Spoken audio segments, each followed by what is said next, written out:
Welcome to Chapter 4, American Life in the 17th Century from 1607 to 1692. We're going to cover today the unhealthy Chesapeake to Africans in America. So we're just looking at this chapter, is really just a snapshot, kind of an overlap of how America was, in the century before the American Revolution, before independence, before all of our stuff with the British, when most Americans still identify themselves as English, actually. So the Chesapeake Bay. Half the people born in early Virginia and Maryland did not survive past the age of 20 due to widespread disease. So all you high school students out there, get ready to die if you were living there. Sound grim. Not fun, huh? They had wonderful things like malaria, dysentery, typhoid. Ew, sorry. It cut 10 years off the life expectancy from England. You could live 10 years less by living in the New World. It's very dangerous place. Couple that with Native American raids and starvation and just living in the elements, it was very difficult to live. Colonies, therefore, really grew from immigration, not so much from birth, largely because single men were really who dominated this new world. They were outnumbered. They outnumbered women 6-1 by 1650 in Virginia. That's like going to the Colorado School of Mines. It's a lot of dudes and not a lot of ladies. So guys would get excited when they would actually recruit boatloads of women. Literally boatloads of women would get there, to marry off to the single desperate guy in the New World. Hopefully to procreate and allow the colonies to grow from something besides immigration. At the beginning of the 18th century, though, which is 1700s, Virginia was the most populous colony in America at 59,000 people. Maryland was the third largest after Massachusetts with 30,000, which was this number two. Kind of really phrase that oddly, I'm sorry.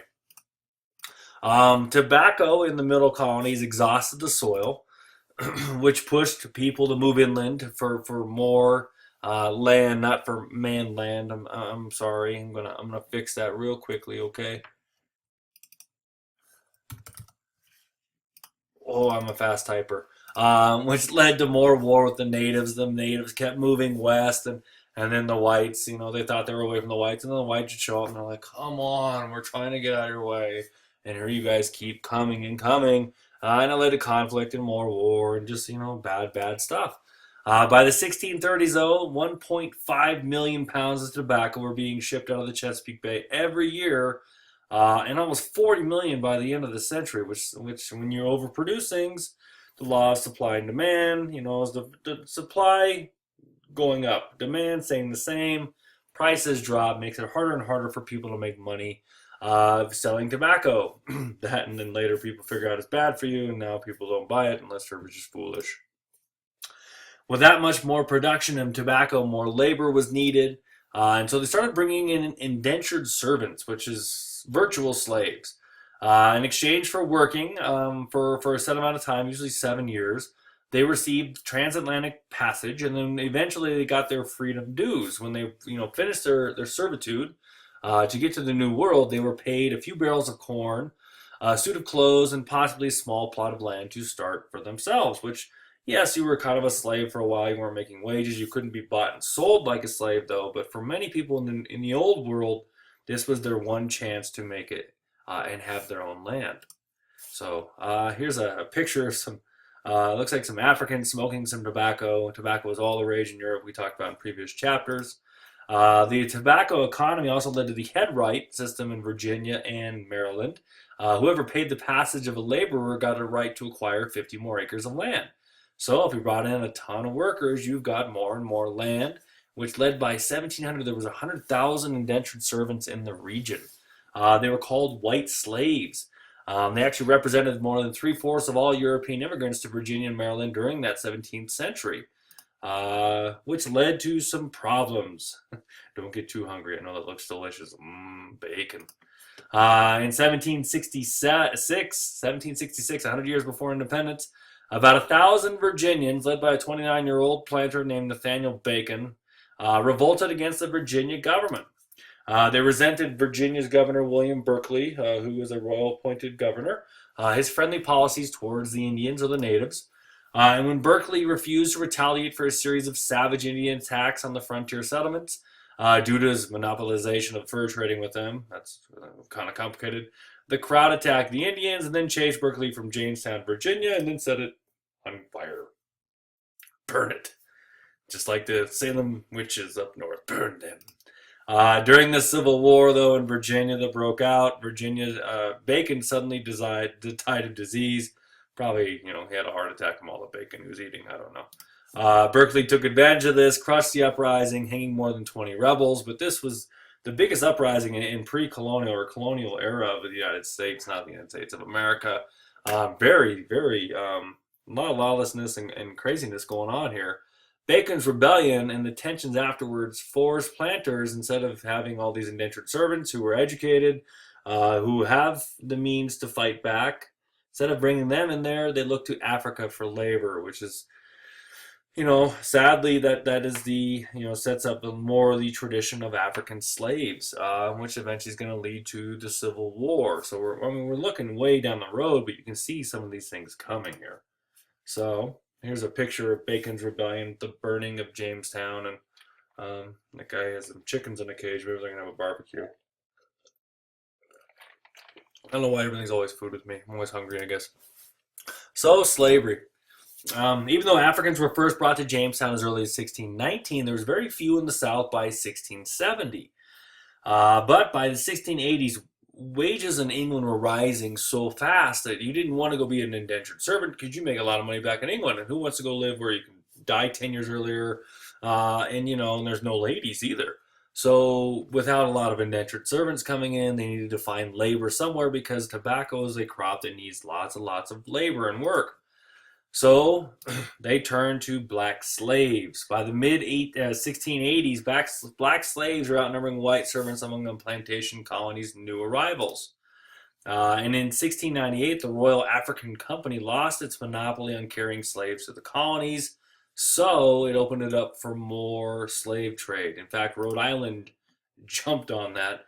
Many Americans, including Rhode Islanders, rushed to cash in on this newfound slave trade. It was very profitable to bring African slaves to the New World. Eventually, Rhode Island, though, I will give them some credit. They were one of the first states to abolish slavery, so they maybe learned from their evil deeds of earlier times. And by 1750, half of the population of Virginia was actually Africans or blacks. In South Carolina, they outnumbered the whites 2-1 by that same time. Most of the slaves came from the west coast of Africa, especially stretching from present-day Senegal to Angola. They were branded, they were bound, they suffered through the Middle Passage, which is the arduous journey across the Atlantic in cramped ships, in terrible conditions and heat and exhaustion and sickness and lack of food and water. Just awful, awful, awful. Thousands and thousands died en route to the New World and Middle Passage. This is actually a memorial underwater, commemorating all the lives lost, because they dumped the bodies at sea. Estimates are that about 20% died en route to the New World, 1 of every 5. They then went to a slave auction where they were treated just like an animal, many times stripped naked. They were poked, they were prodded, they were asked to jump, they checked their teeth, they were asked to bend over and pick things up to see the muscle tone and see if they would be a good worker. It became big business, slave auctions in Rhode Island and Newport, and then also in Charleston, South Carolina. Starting in 1662, Virginia enacted slave codes which made blacks and their children the property of white masters for life. And this kind of sets the stage, or is the precedent for slavery in other states and slave codes to follow. Not even conversion to Christianity would gain them freedom. They had laws against that. And these slave codes, they got more extensive and more demeaning as years went on. They couldn't learn to read and write later on, and they couldn't leave plantations without a pass. It was all about control. It's a picture of African tribes in Africa capturing other tribes and marching them to the coast to be sold as slaves. Just humiliating, awful, awful. Shows some of the worst things that humans are capable of. Shows the Middle Passage, where most of the African slaves came from or were from, and then to. Most 4.8 million of them went to the West Indies. It went to the West Indies in the Caribbean. Almost 4 million went to Brazil. You have about 360,000 that come here to America, and some were sent to actually Europe. And you can see some of the places where they captured these slaves. An old picture of the, how cramped the quarters were for the Middle Passage. Just chained together. They barely had room to lay down or sit down. Just very awful. It says here that the slaves stood on the shelves below them, only had a height of 2 feet 7 inches between the beams, and far less under the beams for them to basically come to the New World and have no hope, just to work and work and work. Another picture of the slave passage, just the extreme heat and humidity and disease going on. It's just terrifying. And when they came here, they worked as slaves in the fields, and they were forced to live their entire life and never had the chance for freedom or money. You can see the estimated slave imports here of the New World from 1601 to 1810. Spanish America getting 871,000. Brazil, a huge portion. You can see that they've distinguished between the Caribbean, the British, the Dutch, the French, and the Danish. And then the future of the United States, in all, 400,000 slaves were brought here. They estimate a little over 7.4 million slaves were brought from Africa to the New World. So slave work was hardest in the Deep South, especially in South Carolina. By 1720, the proportion of females in the Chesapeake area soon began to rise, and the number of families increased. And so African slaves initially were mainly males. Slowly, they brought more and more females in, and they encouraged slave marriage, which led to reproduction of slaves, which is sad. It's almost being treated like livestock. It's terrible what humans are capable of. African slaves reproduced well, and so slave owners could increase their wealth. African American culture was a blending of African elements with the New World, and so they took rhythms and traditions and songs and fabrics and colors from the New Old World and blended it with American traditions, and so where we get the term African American. Off the South Carolina's coast, blacks even evolved into a language called Gula, which was a blending of their African heritage or African language, native tongue, and English. They blended English with several African languages, including Yoruba, Igbo, and Hausa. In 1712, there was the New York Slave Revolt, a slave revolt that killed 9 whites and caused the execution of 21 blacks. This was always a continual fear in the New World, in places where they owned slaves, was slaves rising up. In South Carolina, where they outnumbered the whites, the South Carolina Slave Revolt in 1739 along the Stono River occurred. Rebels tried to march to Spanish Florida, but were stopped by the local militia.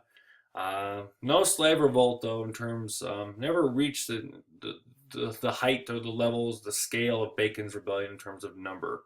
The slave owners were very careful, and they made sure they had laws in place, and they just to keep slaves in line. That they continually humiliated them, put them down, and made them feel inferior, so they had no hope. Some pictures, some slave culture, blending of the American and African cultures. And we're going to stop there for today. Slavery's bad, very bad, but it's part of our history, and hopefully we learn from it and we can move past racism and all that stuff. So if you have any questions, comment. Otherwise, we'll tune in for the next one.